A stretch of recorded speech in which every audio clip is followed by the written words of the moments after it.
Ok. Hola Florencia, muchas gracias por acompañarnos el día de hoy a esta entrevista para la clase de comportamiento humano. Tus respuestas nos van a ayudar a reflejar la teoría de nuestro libro con el ámbito laboral, de lo que sí pasa. Queríamos ver si nos podías decir un poco de tu trayectoria laboral para introducirte un poco. Claro que sí. Gracias a ustedes, gracias por la invitación. Me fascina que podamos platicar. Yo soy abogada del ITAM, orgullosamente. Tengo una maestría en Derecho por la Universidad de Georgetown en Washington. Tengo varios diplomados en el ITAM, en el TEC, múltiples cursos en diferentes temas, últimamente varios en temas enfocados a liderazgo, habilidades de negociación, etcétera, etcétera. Eh, yo empecé a trabajar desde pasante, eh, trabajé en el despacho de asesoría jurídica gratuita del ITAM, fui la directora y posteriormente litigué, lo cual me dio mucha perspectiva de cómo hoy en día puedo gestionar todo lo que son litigios de la organización en donde trabajo. Y después acabé en el mundo corporativo, en el derecho corporativo, que me apasionó, me encantó, en un despacho al cual le debo mucha de mi formación, Mijares Angoitia Cortés y Fuentes. Trabajé con ellos muchos años y la verdad es que podría decir que ahí es donde aprendí a trabajar y de donde he tomado muchos de los ejemplos de liderazgo en mi carrera. Después de Mijares, cuando me embaracé de mi primera hija, tomé la decisión de dejar de trabajar, pero rápidamente, a los 6 meses, empecé a trabajar en un grupo financiero que se llama Scandia.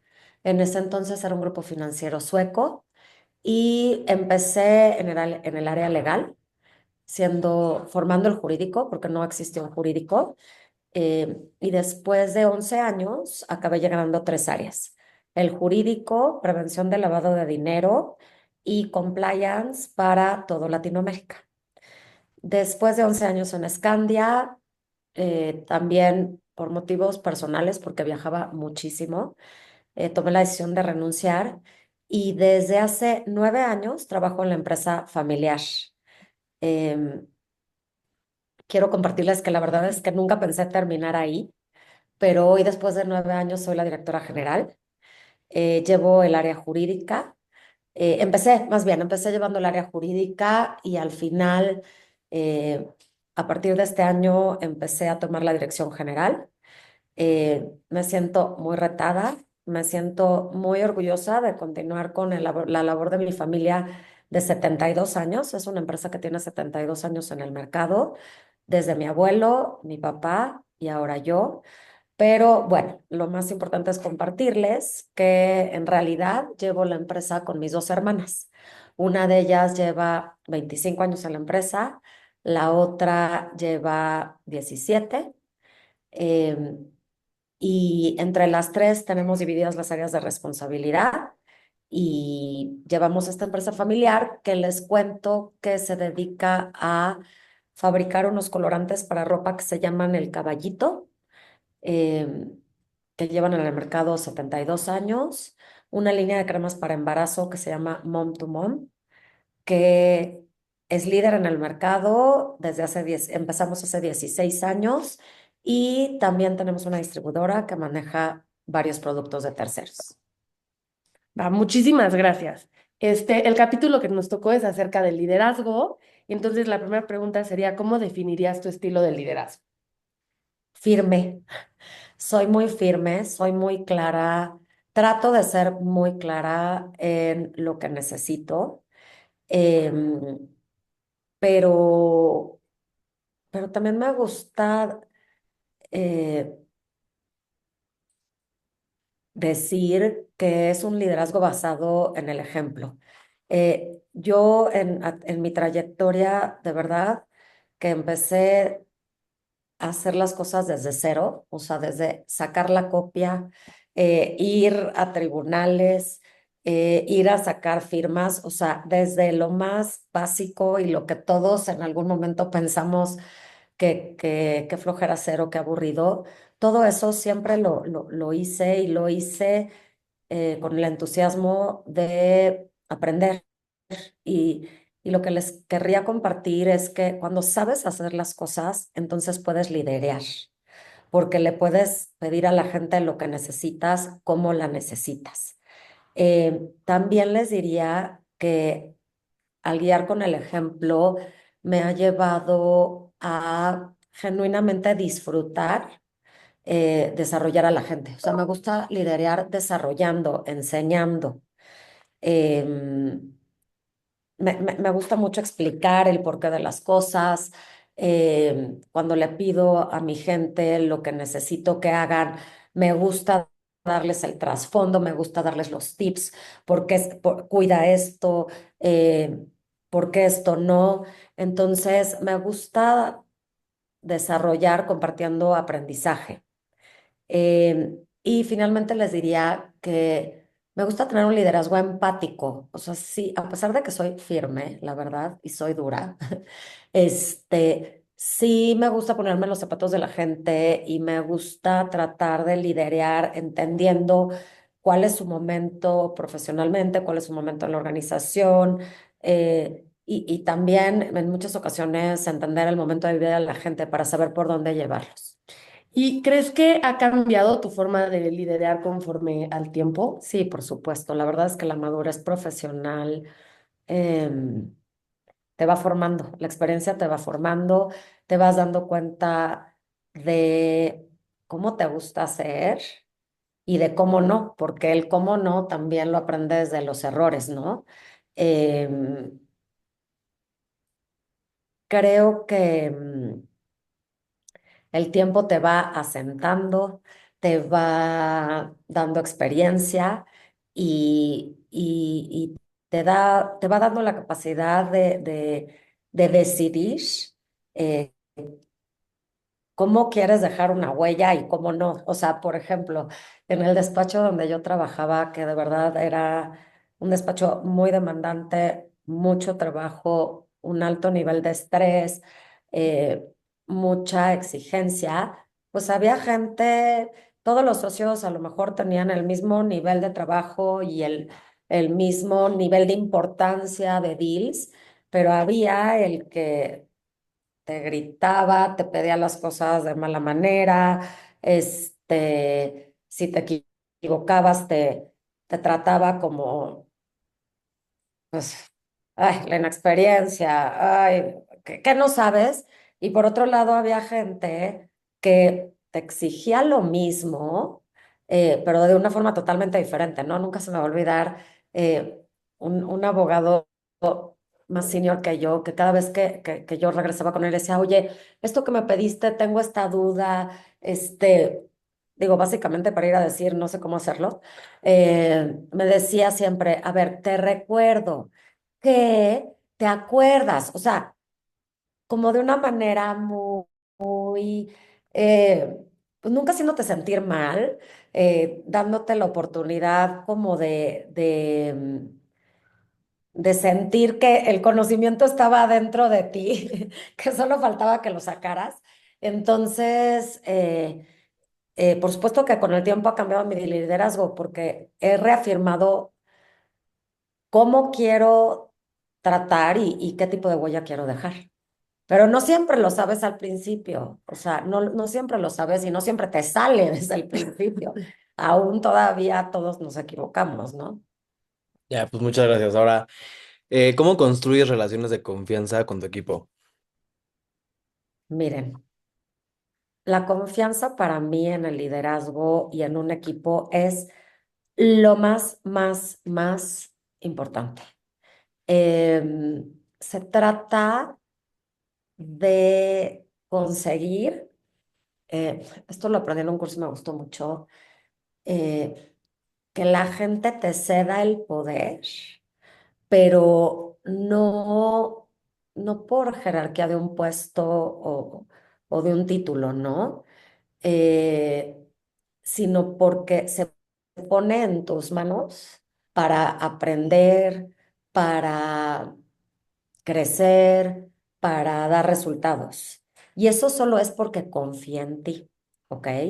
Ahora, esta parte de la confianza, la verdad es que en mi experiencia solo la consigues también como con vulnerabilidad.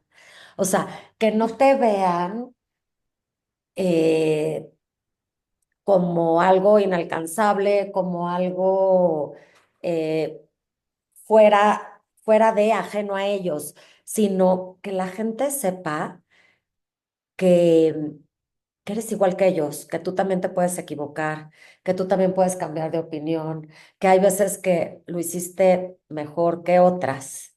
Eso como que genera un vínculo. Ahora, creo que la confianza también tiene otros componentes. A mí me gusta como partirle en dos. O sea, yo confío en mi gente y mi gente confía en mí si desde la perspectiva técnica puedes confiar. O sea, sabes que la persona a la que le encomendaste algo, que tiene una tarea, que tiene un X puesto, tiene la capacidad de hacerlo. O sea, parte de la confianza tiene que venir de la capacidad técnica, ¿ok? Y ellos también van a confiar en ti si reconocen que sabes lo que estás haciendo y sabes de lo que les estás enseñando. Esa es como una parte importante. Pero la segunda es como la parte más subjetiva, que es yo la parto siempre en dos, o sea, la honestidad, o sea, puedo confiar en lo que me estás diciendo y tú puedes confiar en lo que yo te estoy diciendo, eso genera confianza. Este, y, y también esta parte de que a ambas partes les importe cuidar la relación, o sea, confío en ti eh, porque me estás llevando por el camino que me tienes que llevar de aprendizaje, de enseñanza, a dar el resultado que yo como parte de tu equipo tengo que dar. ¿Me entiendes? O sea, por ejemplo, no van a confiar en ti si, si trabajas con tu equipo en algo para presentarle a un jefe, algún proyecto, etcétera. Y en el momento de presentación del proyecto, tú como líder no les das crédito al trabajo de los demás, ¿no? Yo hice todo, yo, la idea fue mía cuando a lo mejor fue de alguien de tu equipo, ¿no? Entonces, esta parte de que confiamos en la relación porque te doy crédito a ti por lo que hiciste, nunca te vas a robar mis ideas, nunca vas a decir que lo hiciste tú cuando fui yo, no, eso también es muy importante. Entonces, digo, nomás como para cerrar, o sea, lo parto como que en la parte objetiva del trabajo, o sea, la capacidad técnica, y esta parte subjetiva de fomentar la relación abierta, ¿no? Va, perfecto. ¿Y crees importante mostrar como tus valores y tu personalidad en las relaciones laborales como líder? Pues sí, la verdad es que yo me considero una persona auténtica en el sentido de que soy la misma en mi casa, con mis amistades y en mi trabajo. O sea, muestro mi personalidad como soy. O sea, así como me da gusto que le pase algo bueno a una amiga, también si le pasa algo bueno a un colaborador, demuestro mi entusiasmo, de la misma forma. O sea, no es que en mi trabajo soy alguien que no soy, ¿no? Em, también las partes que tienen áreas de oportunidad, pues también las saco tanto en mi vida personal como en el trabajo, ¿no? O sea, sí, sí mi personalidad es en el trabajo la misma que fuera de él. Y respecto de la parte de los valores, por supuesto, o sea, yo sí trato de conducirme eh, de la manera, o sea, en mi liderazgo, en la manera en la que me gusta conducirme o de la que me conduzco, también en cualquier otro ámbito. O sea, si para mí la puntualidad en la gente es importante. Trato de yo demostrarlo también en cómo me conduzco, ¿no? O sea, yo eh, no creo que, digo, por hablar de un valor, ¿no? Yo no le puedo pedir a alguien que cumpla con los tiempos de entrega de una tarea cuando lo mío no lo entrego, ¿no? Entonces, eh, sí, o sea, sí tengo como ciertos códigos de comportamiento en mi vida que trato de imprimir en la manera en que me relaciono con la gente. Va. Va, a ver, la siguiente pregunta es, ¿qué papel toma la ética en tu forma de tomar decisiones como líder? Em, ya, perdón, era la pregunta. Ay, súper importante y les quiero decir que en el mundo en el que vivimos hoy y en mi profesión de abogada, la verdad es que los temas éticos sí se te presentan y, y hay veces que son un reto. Eh, sí me he encontrado con momentos en donde a lo mejor eh, hacer las cosas no de la manera que debería de ser, puede ser lo más fácil, lo más barato,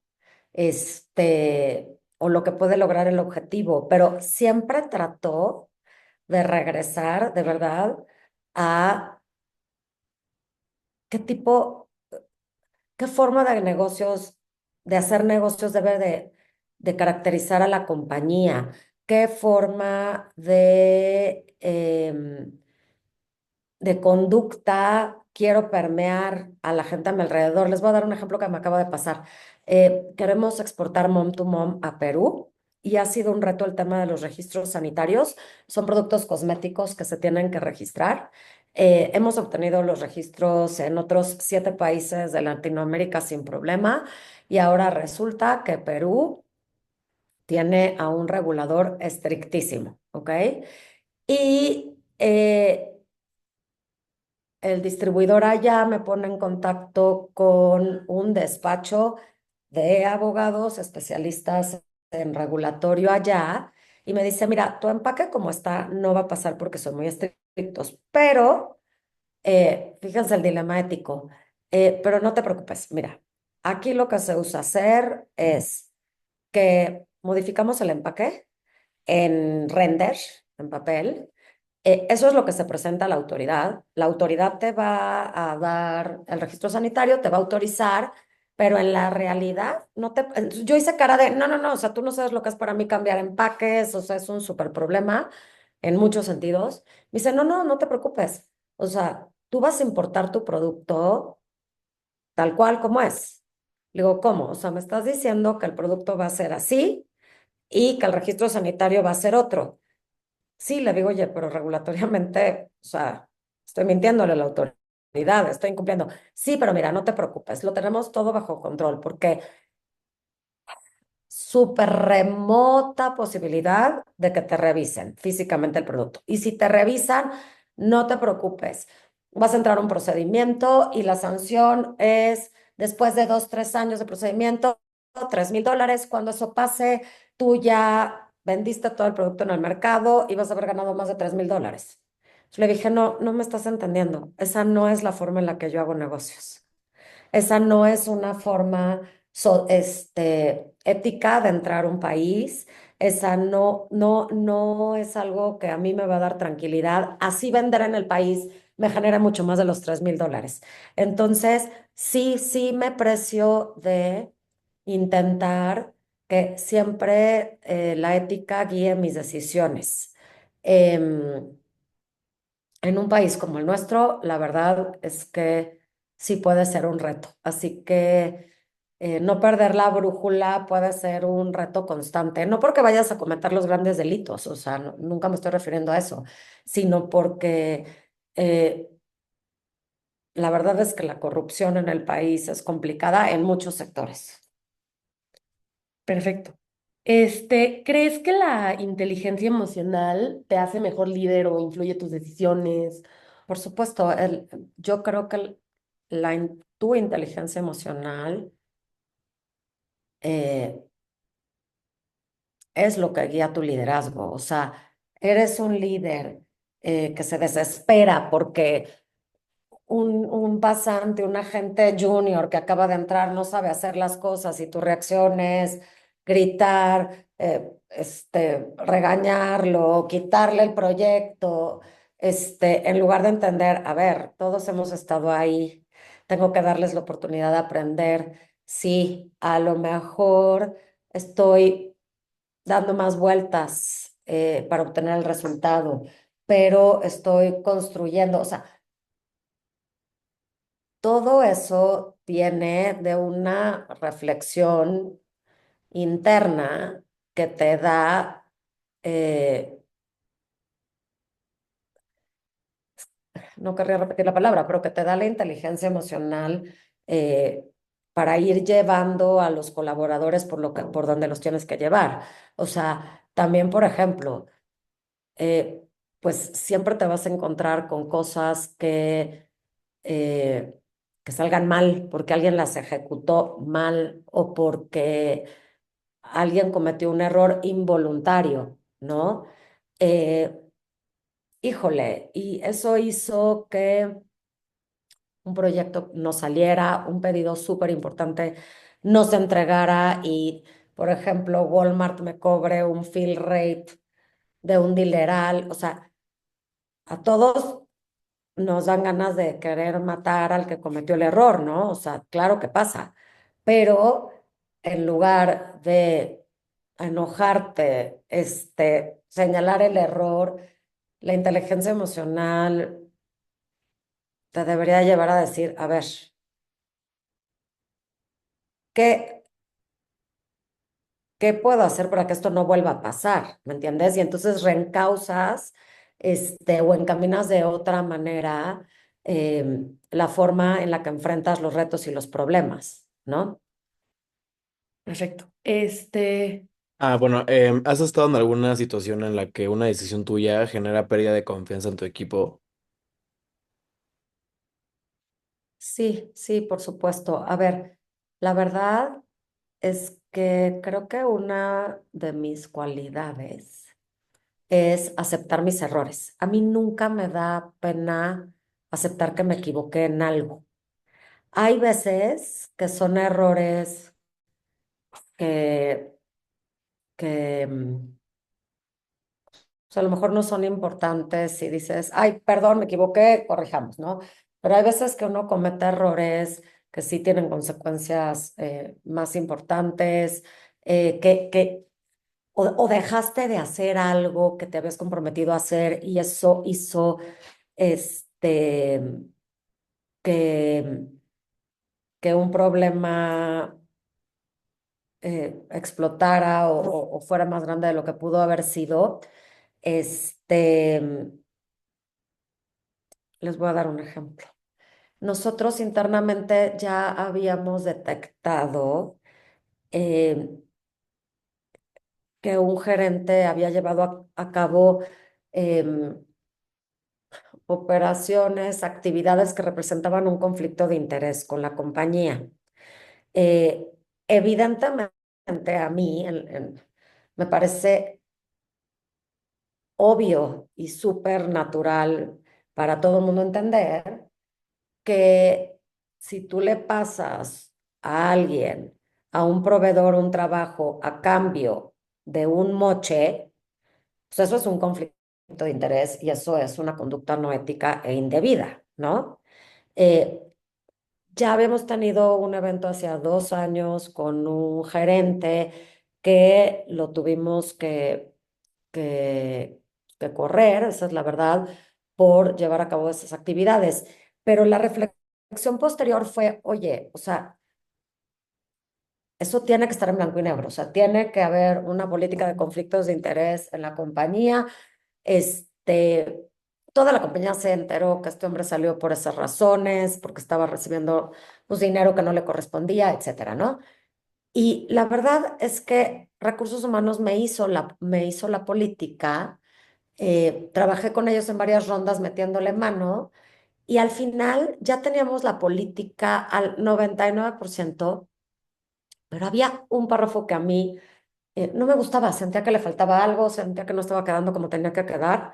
em, y no les miento, o sea, lo dejé en mi escritorio un año.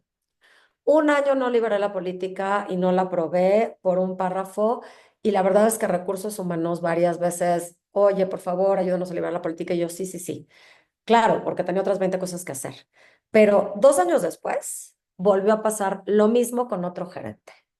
Y entonces, cuando mis hermanas me dicen, pero ¿cómo es posible?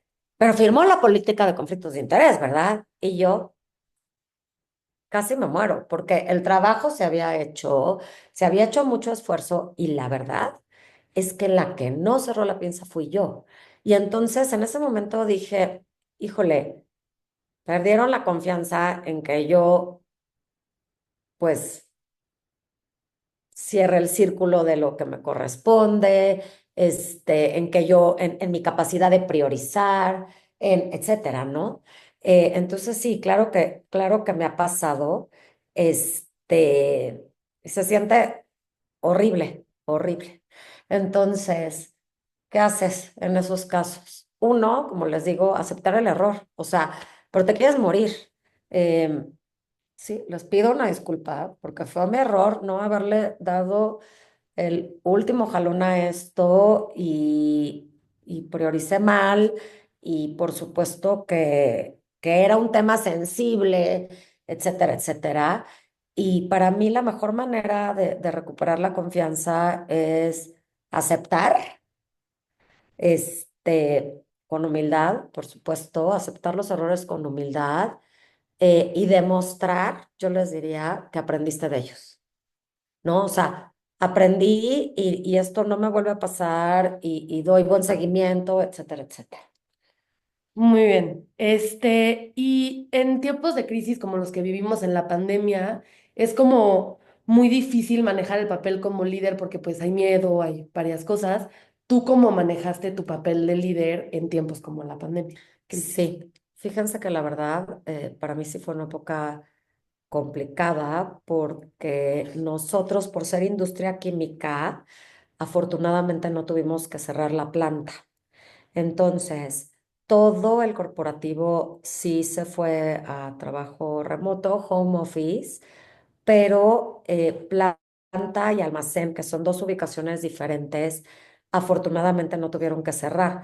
Pero estar operando en esa época era complejísimo porque todos los requerimientos salían reglas que cumplir para que la gente pudiera seguir trabajando. Nadie les entendía bien, tratabas de implementar lo mejor que podías. Por otra parte, pues viviendo en un entorno como el que todos nosotros conocimos, de mucha incertidumbre, de mucho estrés, ¿no? Entonces, yo me hice cargo de que continuara la operación. No dejé de trabajar un solo día en la pandemia. Creo que trabajé más que nunca y eso que trabajo mucho. Pero creo que en estas épocas, en tiempos de crisis, un común denominador siempre es el estrés. Entonces, el adecuado manejo del estrés en tiempos de crisis creo que es clave. No es fácil, pero creo que no debemos de perder nunca de vista en esos momentos eh, la importancia de controlar el estrés, de bajar el estrés en el equipo, ¿no? ¿Por qué? Porque lo peor que puede pasar es que la gente pierde el enfoque.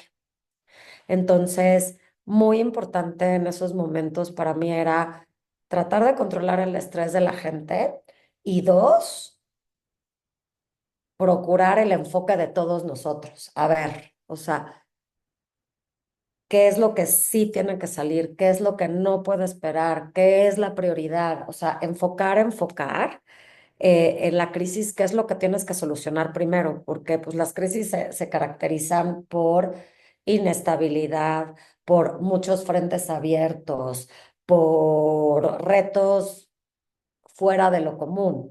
Entonces, enfocarte, muy difícil, ¿no? Muy importante, perdón. Ay, perdón, y también otra cosa. Fíjense que soy una líder que a través del tiempo, por aprendizajes que tuve en el grupo financiero, eh, me gusta liderear mucho con un enfoque de gestión de riesgos, ¿ok? Y me acordé ahorita por el tema crisis. Este, a todos en un trabajo nos puede costar tomar decisiones de qué hacer primero, qué dejar de hacer por hacer otra cosa, porque así pasa, ¿no? Cargas de trabajo, etcétera, etcétera. Eh, pero me ha gustado, me ha funcionado a mí y le trato mucho de transmitir a mis equipos la importancia de tomar decisiones en función de una evaluación del riesgo. Entonces hay muchas metodologías,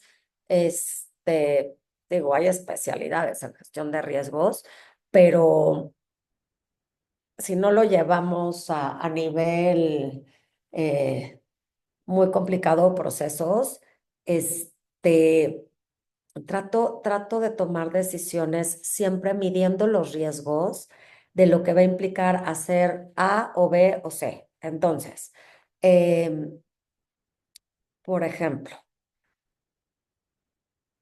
no teníamos nosotros en el radar, la verdad, este, que para distribuir unos productos de trampas para rata que distribuimos desde hace 15 años, y es un negocio de tamaño muy importante, tuviéramos que tener un aviso de funcionamiento ante Cofepris. Pero porque, pues, al final de la historia, la verdad, o sea, la realidad es que no lo necesitamos, pero lo que pasó fue que nos sorprendió muchísimo que nos llegó una visita de Cofepris a decir que nos venían a auditar las bodegas. Este, y la verdad es que nos agarraron en curva porque había sido una evaluación que se había hecho hacía 15 años de los requisitos regulatorios. En ese momento alguien evaluó que no había problema, que no teníamos que tener un aviso de funcionamiento, pero no habíamos blindado como que toda la parte documental de, pues, de fundamento de por qué no. Entonces, en esta evaluación de riesgos, eh, que me doy cuenta que el problema era que si no le enseñábamos al inspector el aviso de funcionamiento, podían clausurarme la bodega. Pero clausurar la bodega era clausurar la bodega con estos productos adentro y todos los productos de otros clientes que distribuimos. Entonces, eh, estas acciones de tener el blindaje como de todos los requerimientos regulatorios bien documentado, era algo que también habíamos estado pateando por falta de tiempo. Pero entonces ahí les digo, no, o sea, la prioridad es que tengamos mapeados todos los elementos porque y que le dediques tú, mi abogada de mi equipo, más tiempo a esto, porque el riesgo de que nos cierran las bodegas es de verdad de millones de pesos, ¿ok? Versus que me estés ayudando a, este, les puedo dar mil ejemplos de cosas, ¿no? O sea, versus que me estés ayudando a revisar el contrato de renovación de las fotocopiadoras. O sea, entonces yo les digo, siempre que tus acciones, la priorización de tus actividades, de tus tareas, de tu foco, está enfocado a una gestión de riesgos. O sea, ¿qué es más importante que yo solucione? ¿A qué le tengo que meter tiempo, dinero y esfuerzo porque que no salga representa un riesgo mayor que esta otra cosa? ¿Fui clara? No, es muy clara. Pues, Florencia, muchísimas gracias por tu tiempo, gracias por la entrevista. Nos va a ayudar mucho a poder entender el libro. Con mucho Este, gusto. Les deseo todo el éxito, chicos. Gracias a ustedes. Muchas a vosotros, gracias, muchísimas Flor. gracias. Bye. Bye.